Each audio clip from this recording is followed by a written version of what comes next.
First reading, a reading from the book of Daniel, chapter 6, verses 12 to 28.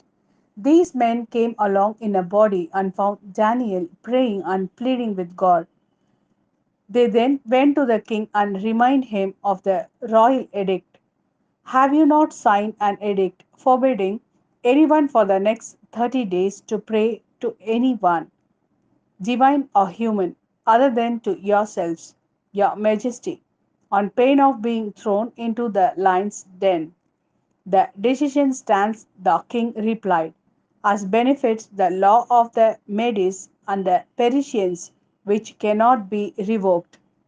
They then said to the king, Your Majesty, this man Daniel, one of the exiles from Judah, disregards both you and the edict which you have signed.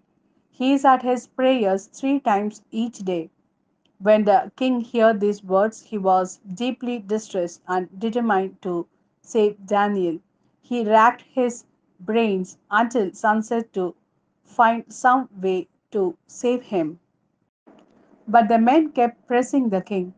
Your Majesty, remember that in conformity with the law of the Medes and the Persians, no edict or decree can be altered when once issued by the king. The king then ordered Daniel to be brought and thrown into the lion pit. The king said to Daniel, Your God, whom you have served so faithfully, will have to save you. A stone was then brought and laid over the mouth of the pit, and the king sealed it with his own signet and with that of his noblemen, so that there could be no going back on the original decision about Daniel. The king returned to his palace, spent the night in fasting, and refused to receive any of his concubines. Sleep indulged him, and at the first sign of dawn he got up and hurried to the lion pit. As he approached the pit, he called in anguished tones to Daniel, Daniel, servant of the living God, has your God, whom you serve so faithfully, been able to save you from the lions? Daniel answered the king, May your majesty live forever. My God sent his angel who sealed the lion's jaws. They did me no harm, since in his sight I am blameless. Neither have I ever done you any wrong, your majesty. The king was overjoyed and ordered Daniel to be released from the pit. Daniel was released from the pit and found to be quite unhurt because he had trusted in his God.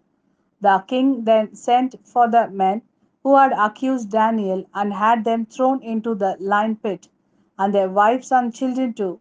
And before they reached the floor of the pit, the lions had seized them and crushed their bones to pieces.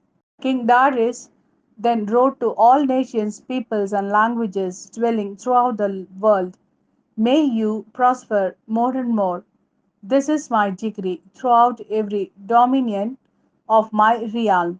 Let all tremble with fear before the God of Daniel. He is the living God. He endures forever. His kingdom will never be destroyed, and his empire never come to an end. He saves, sets free, and works signs and wonders in the heavens and on earth. He has saved Daniel from the power of the lions. This is the word of Lord. Thanks be to God. A reading from the Gospel according to Luke, chapter 21, verses 20 to 28. When you see Jerusalem surrounded by armies, then you must realize that it will soon be laid desolate.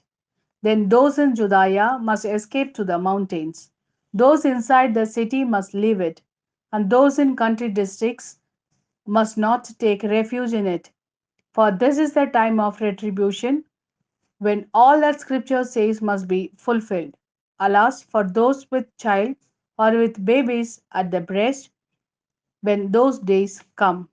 For great mystery will descend on the land and retribution on this people.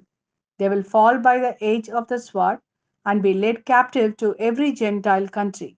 And Jerusalem will be trampled down by the Gentiles until their time is complete.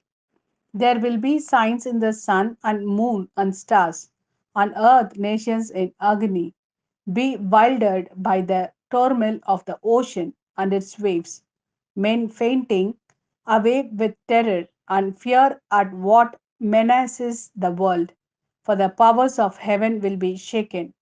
And then they will see the Son of Man coming in the cloud with power and great glory.